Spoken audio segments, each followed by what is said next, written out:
Сүйікті ата-әжелерім мен аға-әпкелерім, болашақ әкешім мен анашым, мен сіздердің махаббаттарыңыздан жаралған кішкентай бақытпын.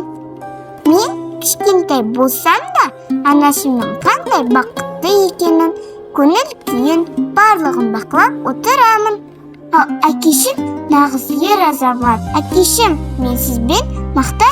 Айтпақшы, менің ұл немесе қыз екенімді ешкім білмейді. Тіпті анам да. Сіздерге айтар ең үлкен жаңалығымыз, біз егізбіз. Қазір құпияны бірге ашамыз. Бірақ біз дүниеге келгенде бәріміз керемет көңіл күймен тойлаймыз деп уәде беріңіздер. Уәде ме? Жарайды, сендік. Сәлеммен.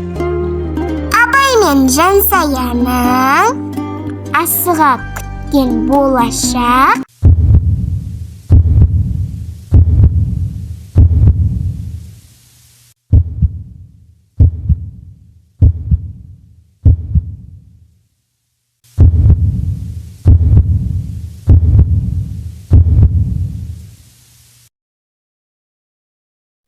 Ұлы мен қызы. Сеніммен сұлу ғажап қалам. Ай, балапаным, жаным балам. Сәл көрмесем мен алаңдағам. Ай, жарық айым, жанымнан нәркес табылайын.